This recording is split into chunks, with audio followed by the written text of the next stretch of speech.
All right, everybody, welcome back to the Keeping It Real Estate Podcast. Man, again, we've had some great episodes. One of my favorite episodes was the last one, and I'm hoping this one's going to be another fan favorite. Got somebody here on the channel who I have had the pleasure of getting a chance to hear all about her. I hear about her all the time. Agents talk about her in the office, nothing but high praises. And I said, I got to get this young lady on the podcast. I got to get a chance to know her. So this is actually going to be me and her first time actually having conversations. So as y'all get to know her, I'm going to get to know her. But I want to welcome Miss Cindy West to the podcast. How you doing, Cindy? I'm good. It's a pleasure to be here. Yeah. Just like you heard about me, I've heard a lot about you. So I'm excited. Really great things. That's cool. You definitely have made a name for yourself here. So honestly, it's a privilege to even be here right now. Man, you gave me chills because I swear I feel the same way about you. I promise you, I've walked in the office many a times and Cindy West's name gets thrown around and I'm like, what's she do? They're like, man, she got some property. I'm like, oh man, I got to get a chance to meet this lady. So please tell the people who you are. And then of course you're telling me who you are. We're going to get a chance to get to know each other on this podcast, but tell the world who you are and what you do. For sure. So my name is Cindy West. Moved to Charlotte literally just 3 years ago. Really probably close to like 2.5 years ago at this point. I moved out here. Was a lawyer at the time. Wanted to go all in on real estate. Didn't know how to start. Had about $4,000 and was like, I got to figure this out because I wanted to leave my job. And as you can imagine, I'm Colombian, so immigrant parents, right? Okay. They taught me go to college, right? Go to grad school. But when I got there, I was like, I hate being a lawyer. And I got to figure this out. So, like I said, I had $4,000. I listened to Bigger Pockets for like 6-7 years. Okay. So I knew real estate. Yeah. I just had never done it. And I was like, I got to do it. So I was 27 at the time, got into real estate out here, started investing, eventually moved out here. Now, fast forward 3 years, own about 75 rentals. My brother ended up moving out here last year with his wife and kids. He's in the business now. My dad moved up here. He's our full-time project manager. Oh, wow. Brother's wife is now property manager. So we're kind of just building up a family business. That's fire. So and you led the way. Yeah, I did. they thought I was crazy at first, right? It was insanity because when I went down to South Florida at the time, I had 4 properties. And I sat my dad down and I was like, I'm about to build a massive portfolio out there. Like, come and move. And my dad was crazy, too, because he sold his house and he moves up. He ain't crazy. That's called belief. That's called faith. He believed, and this dude was living in my house. I didn't have any work for him because I told him I was going to build a massive portfolio. But what happened was 8 months later, I only had like 5 houses. And he had sold everything, right? He moved up. Not only 5 houses. Only 5 houses, right? I had, shot myself in the foot a little bit, but he was like, you're going to make it and I'll be here. And so he lived with me for 6 months and we kind of built the business up and started buying units. But it's been a blessing to really like do it with family. Man, that support system is huge. I've got a strong support system too. So, I mean, talk about how that feels. I want to talk about a couple of things you said, but talk about how that support system that you have kind of helped you, have the confidence to move forward and do things like this. I think the true reason why I've been able to accomplish everything I have is because of my parents and my brother. Yeah. I was 8 years old when I said I wanted to be a millionaire. My mom, living in the hood, was like, yeah, you are. Yeah. And every time I've had a crazy delusional idea, she's like, you're going to do it. You might be the first one. You don't see anybody else doing it, but God's going to get you there. And so I think a lot of people don't have that. Yeah. And when you don't have that, that's very difficult. You'd be surprised how many people I've come across when I tell them stories about what my dad, has motivated me to do. They go, man, you and your dad got a good relationship, don't you? I'm like, yeah, we got a great relationship. And it's like, but in response, I go, in my mind, I'm like, do you not? Like, it's so weird coming from somebody who has a support system in a family that is like, yeah, whatever you want to do, go do it. It's weird to have those conversations with people that don't. Yeah. It's like, what do you say? Now, what part of Colombia? We're from Cali, Colombia. See, now I'm learning Colombia a little bit, man, because I got invited to a wedding down there in, where was that, Cartagena? Or no, that was in Medellin. Medellin. Yeah, see? Medellin is fun. Yeah, see, I need to get out there. That's what everybody keeps saying, you got to get out there. Yeah, it's like the Miami of Latin America, basically. Yeah. Don't have too much fun. I ain't going to have too much fun. Nah, man, let me tell you, fun these days. I'm 37. Fun these days is rest. Looking out at the water. It's the all-inclusive vacations now, right? That is it. That is all fun. So you had those 4 properties. How did that get started? How did those 4 properties even come about? So I connected with an agent out here. I went on Facebook investor groups, and I was like, I'm looking for an agent that's investor oriented. I lucked up with my agent. His name was Freddie at the time. And I just told him, I was like, I only have this much money. I need to buy with a hard money lender, and I need to be able to refinance out of these houses so I can keep doing this, because I knew that my goal ultimately was to buy 40, 45 doors within a 2-year period to cash flow enough money to get me out of my job. So I was like, I'm not going to save enough, but I have what I have. I just need to do the strategy well. And he really like oriented me in the right direction. He was like, hey, here's some houses in Hickory. They are below value. You can rent them out, they'll cash flow, and you can refinance out of them. So we did like our first, give or take, 6 or 8 deals in a year together.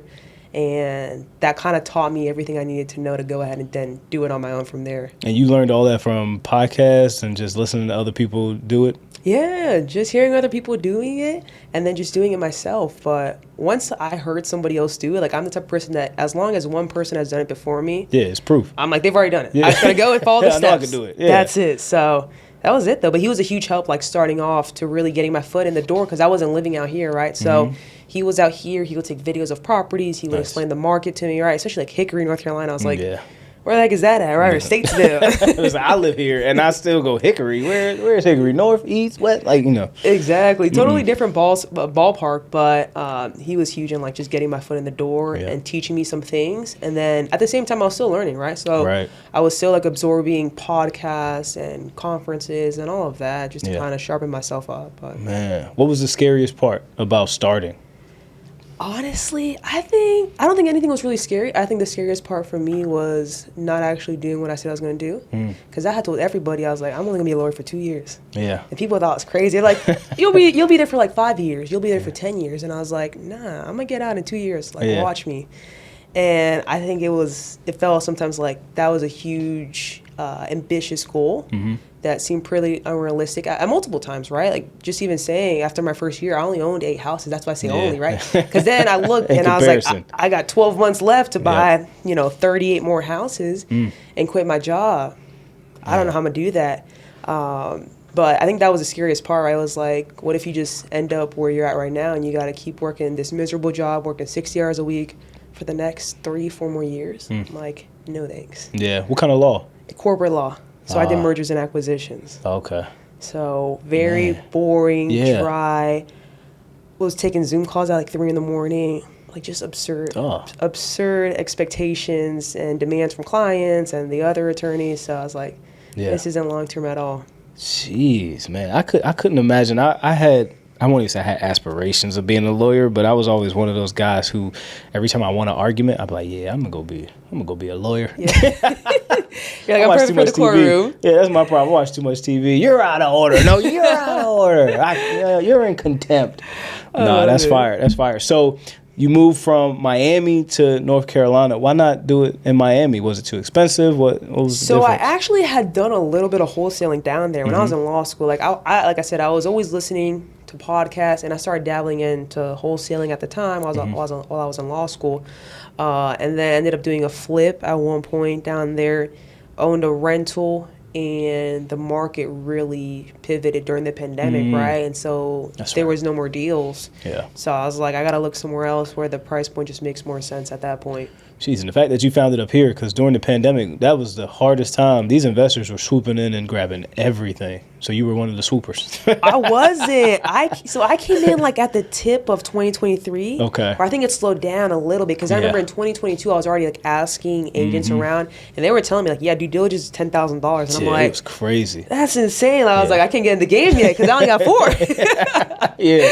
So, but I got in 2023 at the height of I think probably the lowest of the market, right? But highest interest rate. So, like for reference, I was refinancing out of properties at 9.5 interest rate.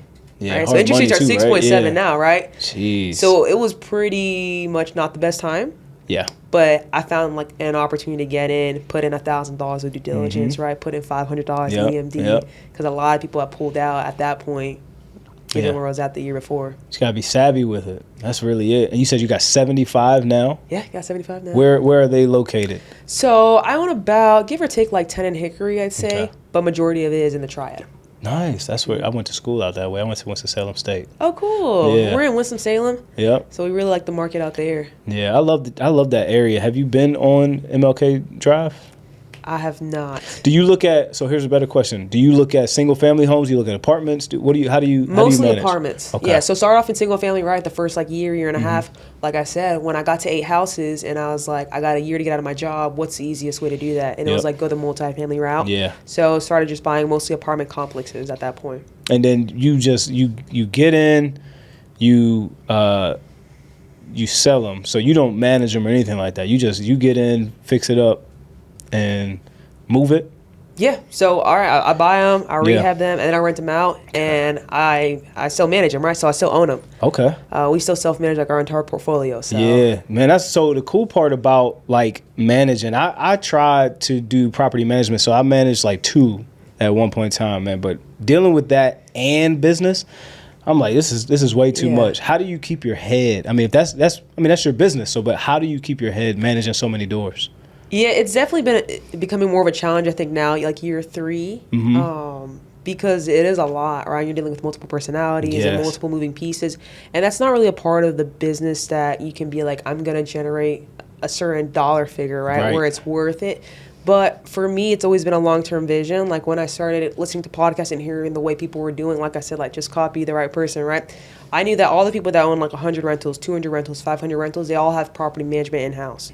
So I was like, let me try to self-manage this as long as I can and like learn the ropes, and then we'll hire somebody. So that's kind of the pivoting point right now, right? We're hiring my brother's wife, and she'll manage everything. But it was just a way for me to kind of control the entire process, learn it well, because I always knew I was never going to hire a property manager to manage 100, 200 of my rentals. Man, that's such a true family business now, too, because now you're talking about, man, you going piece by piece. What the grandkids, the nephew, and what they going to be doing. That's going to be fun. Yeah, no, my brother's kids, my nieces, we have a laundry facility at one of our complexes, and that's theirs. God, I don't see them going over there, but they collect the coins somehow. Like I see them rolling Somebody up. clean it up. Exactly. Their job is to roll the quarters up and take them to the bank account. But it's awesome though, right? Because it is like all around family, and it's totally different. Like we've never owned real estate. We've never been business owners, right? But it's something new, and we're kind of just doing it all together and learning as we grow. You got to take some pride in that, and being the one to kind of spearhead that and to lead your family. Do you have mentors that you look up to and talk to on a normal basis? I really don't, to be honest. I don't have any mentors. I would say I just listen to so many people. Like I listen to so many podcasts, and I try to grab nuggets here and there. But for the most part, like no. So, I mean, we were talking about prior, before we turned the cameras on, and I think, even me, like I've been in positions where I feel like I'm perceived as one of the smartest people in the room, and I like to not be, how do you handle that in your day to day? Are there things that you want to tap into that if you just had a mentor, it might be easier for you, or is there a method to trying to find one, or are you just content with where you are? I think I am probably looking for a mentor. I probably will start. I think for me, I'm just very motivated and inspired. And sometimes I've looked at a mentor as somebody that's going to drive that more. And it's like, I don't need motivation, inspiration. I just need like maybe a strategy to kind of execute to get me to where I'm at. But I don't know. I guess I've been like more in the weeds of just kind of building it up and haven't necessarily focused on that. I will say though, compared to what you were talking about earlier of like being, more so like applauding and kind of looking for more of like that constructive criticism, I feel like the thing I struggle with personally is constantly like giving to people all day, like giving my energy, my time. It's draining, isn't it? It's draining. And then at the end of the day, maybe that's what I want to mentor, because at the end I'm like, I don't want to talk to anybody. Like I'm exhausted. And then I got to go on Instagram like, you create the content. And I think that too, man, it's like the draining part of it is you're constantly emptying your cup, for lack of better, words. You're emptying your cup into other people to help fill theirs, but it's like, where do I go to fill mine? And that's the tough part. So you got 75 doors now. What's next? I would say the goal this year is to surpass 100 units. Probably get to 120, 130. That's the goal. Yeah. We've got new construction going on now. It's been a new venture for us here in Charlotte. So finish up the new builds, but we're continuing to grow the portfolio. That's the goal. Like next 5 years, get to 500 units, and then see where our portfolio sits at. What we want to do next. Yeah. And your Instagram is where I kind of, once people started mentioning your name around the office, that's when I started tapping into who Cindy West is. So your Instagram has become pretty popular. How have you been able to, how can I say this? Like the content piece is always the thing that some people struggle with. You've been able to create content based off of your stories and what you've gone through. How has that part, the Instagram side or the social media side, period, how has that helped grow what you're trying to do? Oh, tremendously, right? So social media brings me leads, private investors, just connections, right? Making those relationships that normally I wouldn't make outside of it. But it's been super cool because when I started that like 2.5 years ago, I really started because I was a lawyer at the time. And I was like, I need to rebrand myself. I want people to think of me as a real estate investor, not as a lawyer. And it's kind of cool now, 3 years later, people are like, you were a lawyer. It's like, you don't know that. And that's what I always wanted to accomplish because I knew I was going to pivot into it full time. But it's been super cool to kind of see all that has come from it. And, at the time when I started, I was like, I will never do coaching. Now I'm doing coaching. Yes, you are. I'm one of those, which is like, I said I wouldn't be a guru. But you can't help it. Certain people are blessed with a lot of opportunities that they are set to go through, and they go through it, and then you find people that are going through the same thing. You go, why would I not extend a helping hand somehow, some way? 100%. It's so powerful to have experienced something and then have people come to you for advice, and you go, you know what? I know exactly how to help. Exactly. I think that's such a powerful piece, and that's one of those things where when I look at somebody like you, I go, she's been doing this, and you're not an overnight success, but you're still in the growing phases. But if somebody's looking at you, they go, wow, she got successful so fast. So in a sense, you're inspiring people to just do things. Just do it, right? Just start it. Once you start it, you'll be fine. And I think, in my position, I find peace in knowing that people can look at my story and go, all right, well, he did it, I can do it, right? Exactly. Is there anything that you haven't tapped into yet that you want to tap into? Ooh, like real estate wise? Real estate wise, let's keep it real estate wise. I don't think so. I think definitely I'm where I want to be, which was always the multifamily, grow the portfolio. So I think we're kind of content there. Okay. The goal is just to grow that into whatever God wants it to be ultimately. Man, and I love that too, right? People get so caught up in trying to do everything. Yeah. Just stick to your goals. And I think, and for you, I'm guessing, how did you maintain the balance of sticking to those goals? Like, did you write them down? Did you, what was the method to attacking those goals? I think it just happened, to be honest. Like, I'll never forget moving down here. I had about 5 rentals at the time, and driving through Uptown and just wondering, like, God, I know you have something for me here, but what is it? So I started wholesaling. I was like, maybe it's wholesaling. And I was like, I don't think God got me here to be a wholesaler, right? And then I was like, let me flip. And I just didn't feel like it was my calling. And I was like, is it really going to be me being a landlord?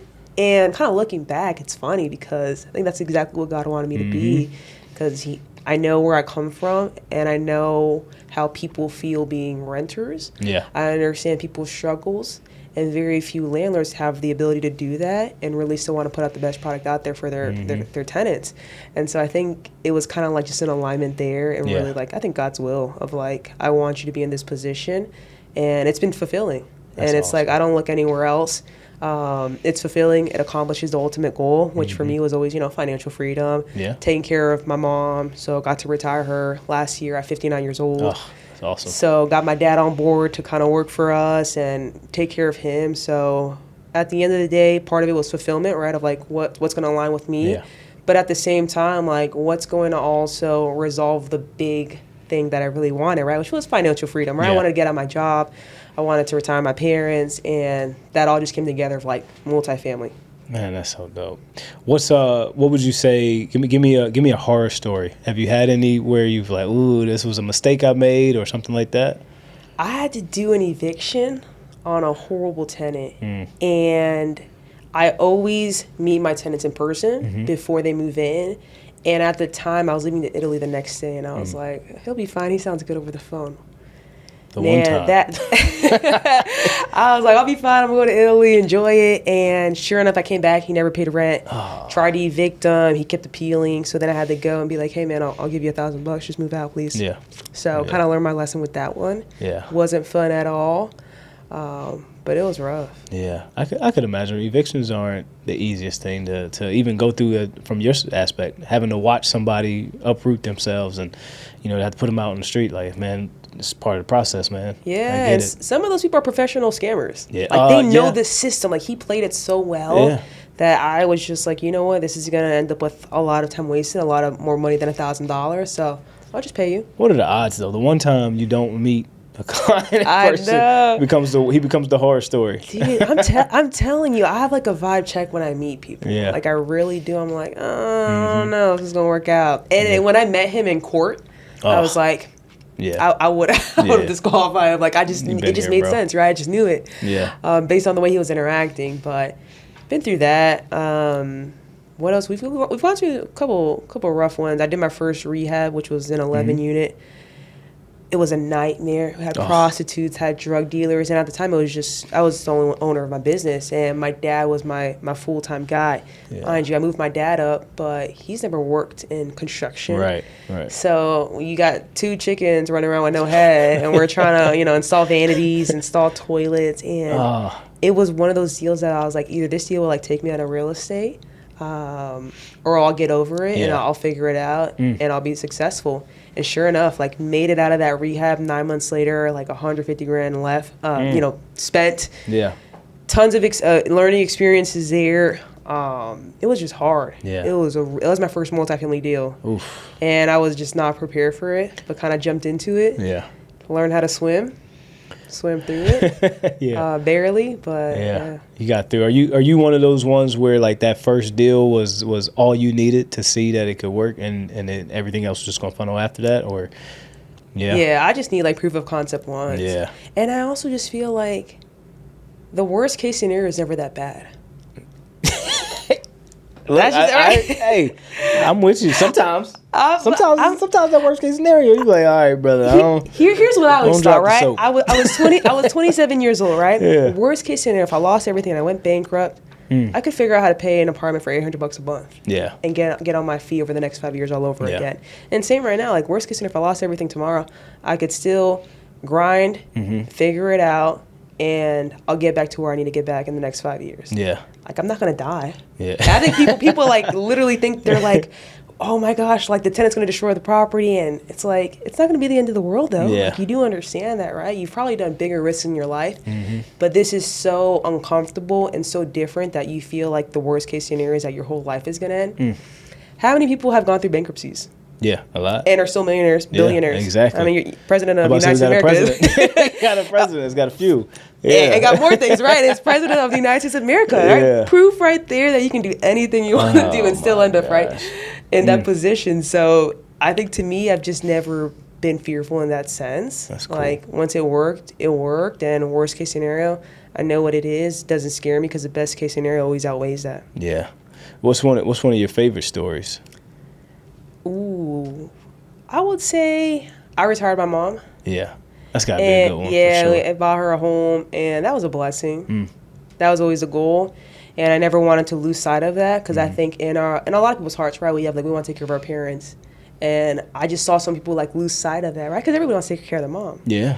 And I just saw like so many people scaling up in life, right, the corporate ladder, all these things, and they didn't take care of their mom, and I was like, I never want to be that person. Yeah. Like, I got to take care of her. So, bought her a place in Colombia. She's there. We traveled to Italy. We're going to France this summer. And to really be able to do that and, like, stay true to everything I always said I'd do for her, that's the most special thing for me. Yeah. Like, I'll keep grinding. I'll do what I need to do and delay gratification in a lot of aspects. But really knowing, like, I took care of my mom is, like, the most satisfying thing ever. Yeah. I just had a conversation with my mom the other day, and she said, the biggest honor that I have as a parent is when people tell me how proud of my kids they are. When they when they, I think social media has made it more available to see, people leave comments, and she's like, that's my favorite thing. I could only understand, I could understand that your mom probably feels the same way, where it's like, you want your kid to be better than you. Mm-hmm. So to have you be able to do something like that, I'm pretty sure she's super proud of it and probably mentors it to you a good bit. Yeah. I love her. It's super special, and it's just a blessing. I think there is a point, and maybe a lot of people feel this way, where you feel like your parents, right, because they don't have a lot, it's like, well, why do I got to deal with that? Mm-hmm. All right? I'm trying to figure out my life, and now I got to figure out them. But I kind of just shifted my mindset at some point of, like, instead of looking at it as a burden, like, what a blessing it is that God has given it to you and given you skill sets, too, to go ahead and take care of your parents, right? And then you can figure out your generation to come, right? Yeah. But it truly is a blessing, and, I'm glad that she gets to enjoy her life a little bit more, because she worked in cleaning. She cleaned houses for about 35 years. Mm-hmm. So cleaned 2-3 houses a day.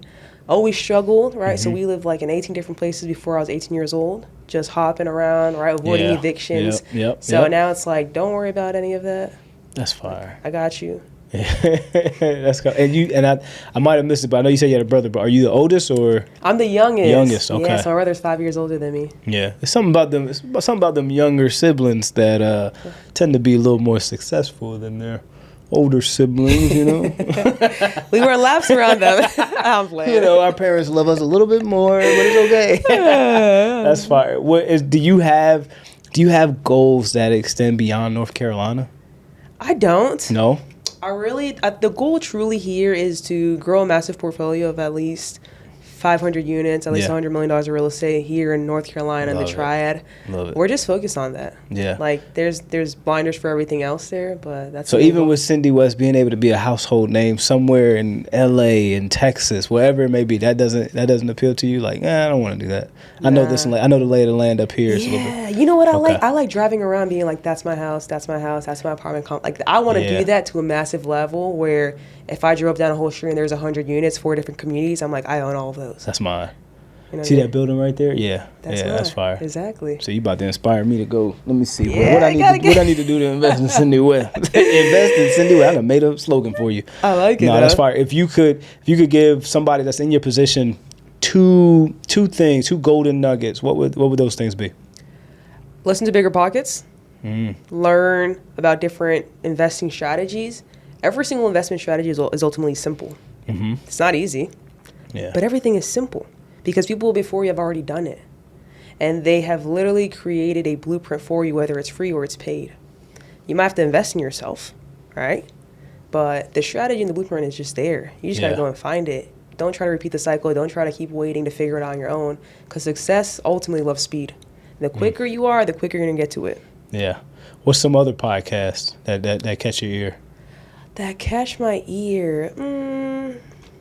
I like Action Academy. Okay. I listen to that. Yeah, so it's led by a guy named Brian Lubin, and he really started it when he was leaving his 6-figure job in corporate America. And so it's something that I really related to at the time, because he focuses on using commercial real estate or buying businesses to get out of that kind of, rut and the 9 to 5. And so he had really cool people on his podcast. And same thing, right? People that left corporate America and were doing, self-storage, or they were doing multifamily, or they're doing RV parks. And so once again, it was just ultimately like absorbing that information, right? But the more you become aware of, if you hear people saying that they've done something, that should automatically turn off your own disbelief that you can't do it. Because I think so many times people will hear somebody do it and they'll be like, nah, they're capping. Right? That's honest. And it's like, you just believe so hard what you believe. And even though somebody's telling you, like, I've done this is how I did it, people are like, it can't happen for me. And it's like, it could happen for you. Yeah, you just got to believe in yourself, too. I love that podcasts are I won't say the new wave, but the newer generation's way of being able to learn stuff.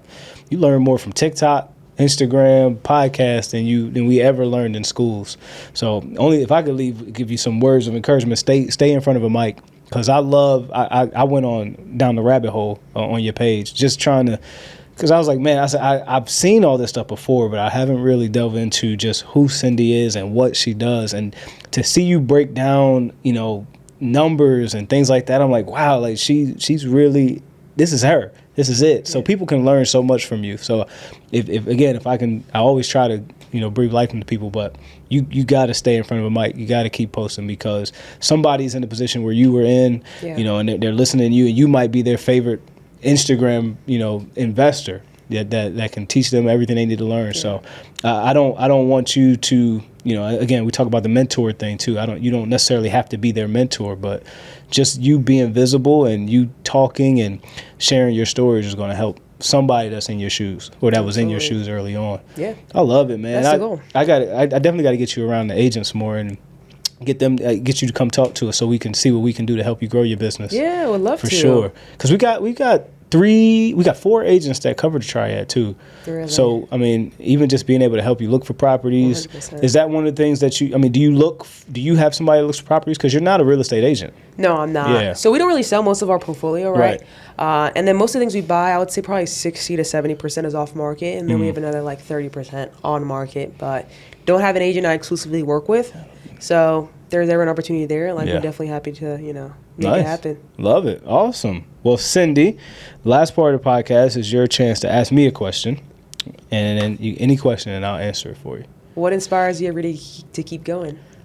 Oh man, I am very motivated by my family having what they need, right? So I know what it takes to, I know the bare minimum, and I know what having more than that can do for my family. So my goal each and every day is to make sure, one, my kids have a place to sleep, they got food on the table, all of that stuff. If they got that, I'm good. But for me, what I'm learning this year is I've got to start thinking about myself. I've spent a lot of my years focusing on other people. So what's inspiring me is the opportunities that I can create for myself. And by being able to inspire other agents and help other agents is cool.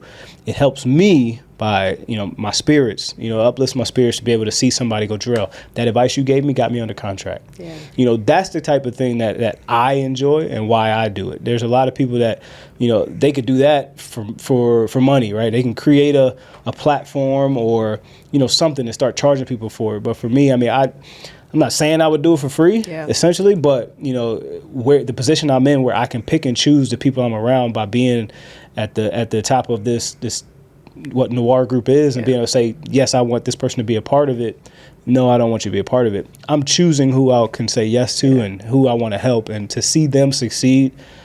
I mean, that's a daily thing that fuels me. I quit every morning, but I also, by the end of the day, I'm ready to do it again. I love it. You're aligned then with where you're at. For sure. It's like it fulfills you, and then you're really good at doing it too. Yeah, for sure. So I just, my biggest focus this year is making sure that as long as they're good and they have the right guidance in front of them, I still save time for myself now. I got to make time for my peace, my joy, and that's what I'm focusing on too. So again, filling cups, right? Exactly.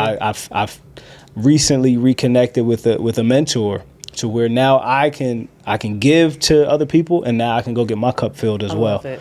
So that's what I'm focusing on this year. And You've I'm glad motivated me with that aspect. Yeah. Yeah. Well, that's awesome. Well, I'm glad I could do that. That's what I'm saying, man. I think you got to be in rooms with people who can inspire you, as well as you leave them inspired, right? I think that's a rare occurrence, because when you're in a position like where you are, where everybody's praising you all the time, and I'm in a position where I am, where people are praising me all the time, there's got to be a humbling point to where you have some faults, I have some faults.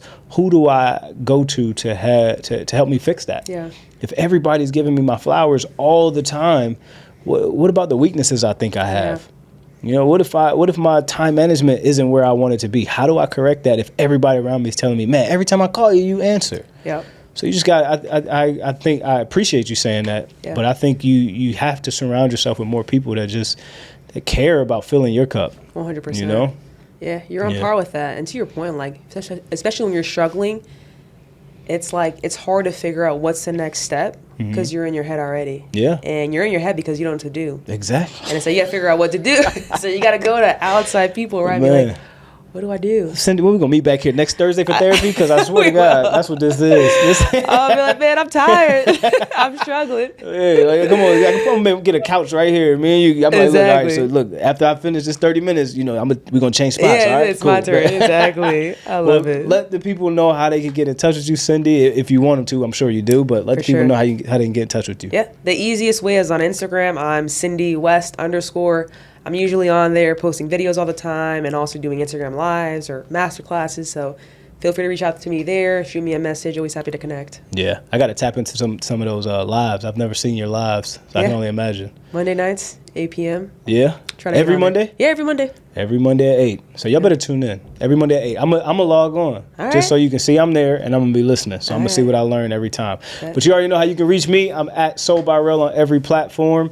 I appreciate the people that are saying yes to coming on this platform, because my goal, like I said, this year and doing this podcast now is really to focus on talking to people that I actually care to get to know, or just to the ones that I want to see do well, but I want to hear more about their story. So I'm asking questions that I truly want to know the answer to. So I appreciate you taking your time. I know you're a busy person, taking your time to sit down and be on the podcast with me. But I'll have your audio version, everything. You'll have all that stuff on there, man. Share it. Let the people know you were on here. But you got anything you want to say to anybody? Did we miss anything? No, I think we're good. I think ultimately, remember, guys, success loves speed. Yeah. So the faster you start whatever you're trying to do, the faster you'll get there. Yeah. Real quick, I had a friend of mine in high school. He was always a jokester. But one thing, I don't know, middle school, I don't know why, I'll never forget this. But he used to always walk past me. He would go, "What's faster than fast?" And I would go, he'd go, "Pew." I don't know why. He just does it. I don't know why, so now I just do it. I'm like, oh, shoot. Yeah, okay, whatever. But I love that was a little dad joke, I guess. No, but anyway. that's pretty funny. So I'll tell you this before we end. Since middle school, me and my brother, we've always had this saying, it's slow feet don't eat. And till this day, like, we're always like, slow feet don't eat. Yeah. Anytime like we lock up a deal or we're like, slow feet don't, because we're like on it. Like by the time, like while you think about it and try to figure it out and see, you hee ha ha, I'm already gonna go do it. Yeah, or even just trying to make it perfect. Yeah. You try to figure out a way to make it perfect. Everything ain't perfect until you make, you might have a way of making it perfect once you get it. Yeah, but you just gotta do it. They're gonna be behind. There you go. Well, Cindy, I appreciate all your gems. I'm sure the viewers will enjoy it as well. Y'all contact her as best you can. If you got a project for her, if you got something that she can make some money off of, please send it her way.